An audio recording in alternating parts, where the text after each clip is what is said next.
Welcome back for another deep dive. We love to unpack these fascinating stories from the Bible, Yeah. and today we're looking at King David. But maybe not the David you're expecting. We Right. always picture him, as this legendary hero, the giant slayer, the king of Israel. Yeah. But today's story, it's a bit more complicated. Yeah, definitely. It's about David in a really tough spot under immense pressure.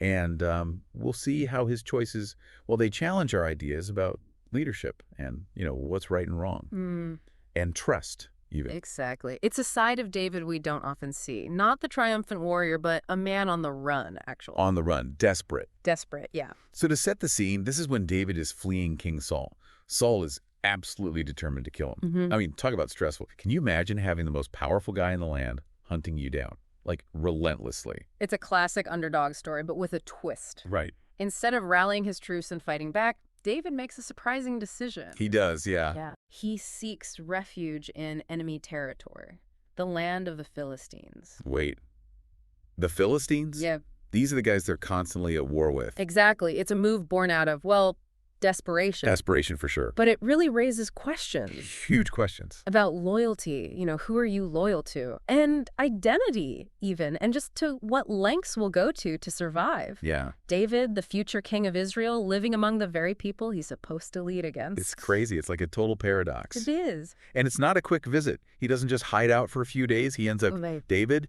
with his 600 men and their families, all of them, living in this Philistine city, Ziklag, for over a year. Over a year. They're building a life there, integrating into the community. It's major. It is. This is where it gets really interesting, though.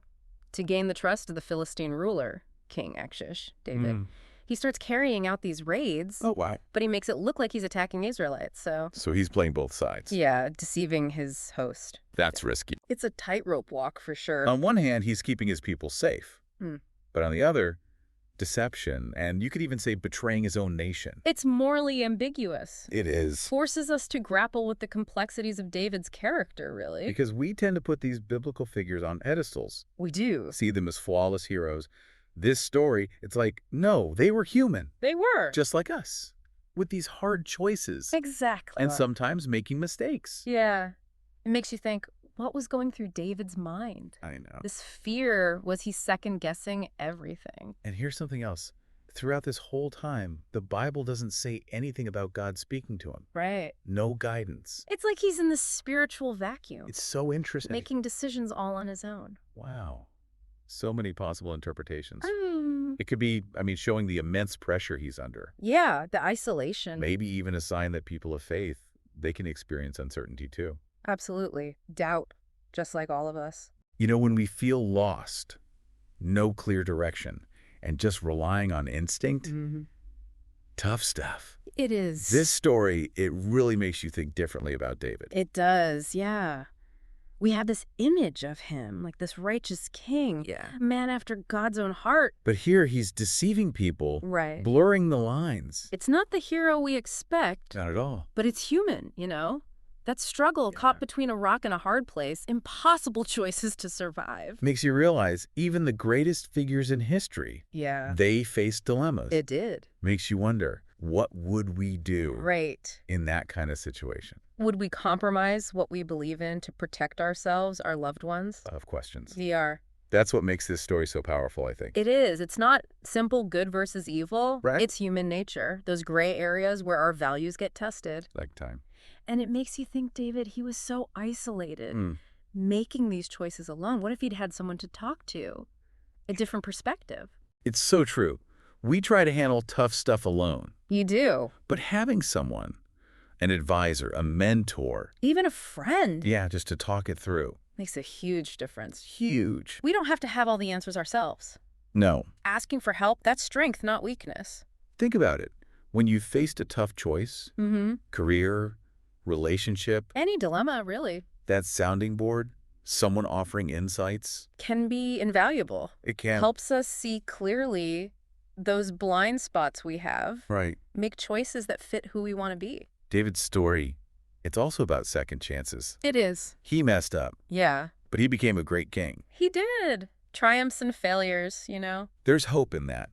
There is. We're not defined by our past. No. We can always change course, Always. even if we've stumbled. That resilience, learning from mistakes. Especially these days, so much pressure to be perfect. I know. We're human. We are. We're going to mess up. We will. Key is Yeah. to learn, to adapt, keep going. And then there's the face aspect. Right. David, he's struggling making these choices. Seemingly without guidance. Yeah. It challenges that idea that faith equals easy answers. It does. It's often a journey. It is. Questioning, doubts. Even wrestling with God. Exactly. Not blind obedience, but a relationship. Right. Where those doubts, those uncertainties, they have space. It's not always about feeling certain. No. It's about trusting something bigger. Even when we don't get it. That kind of faith, when Yeah. it's tested, it comes out stronger. Refined by fire. So looking back at David, Yeah. what do we take away from this for our own lives? Humility. For one, Mhm. David, hero or not, he was flawed. He was. We all make mistakes. Yeah. Remembering that helps us be more compassionate. To ourselves and others. Exactly. And resilience, that's huge too. It is. David faced so much, never gave up. Adapted, kept going, became a better leader. Setbacks are part of life. They are. They don't have to define us. No. We choose how we respond. Keep striving, keep learning. And then, that faith piece, it's not about having all the answers. Right. It's trusting in something beyond ourselves. Even when things are confusing. Exactly. Finding strength in our beliefs, even when we doubt, when choices are hard. That kind of faith, it can carry us through anything. We've been talking about this time in David's life, with the Philistines, and the choices he had to make. Yeah, tough choices. Really challenges how we usually see him, this perfect hero. Definitely. But even in these tough spots, there's stuff we can learn from. Oh, absolutely. Like, one thing that jumps out, it's that tension between just staying alive and sticking to your values. Right. David, he chose safety, even if it meant, not being loyal to his own people. It's something we all face. We do. Maybe at work you see something wrong, but speaking up, you could lose your job. Or a relationship, you avoid a tough talk, just to keep the peace, even if it hurts you. It's that constant pull I did. between easy and right.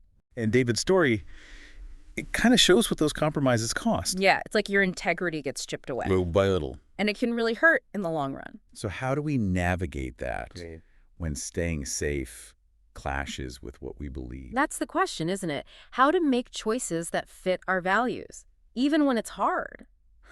Where David, he was all alone, right? He was isolated. What if he had someone To confide in. to give him advice? We all need that. Mentors, friends, family, whoever. Someone to see the bigger picture, especially when we're stressed. Yeah, to remind us of what really matters. Because we don't have to go it alone. Nope. Asking for help, it's a good thing. Shows you're strong enough to admit you don't know it all. Exactly. But beyond that outside help, we got to build up our own, internal compass. That sense of right and wrong. Yeah. So it guides us. But how do we do that? Develop that inner compass, I mean. It takes work. Being clear on what matters most to you. Okay. What are your principles? Who do you want to be?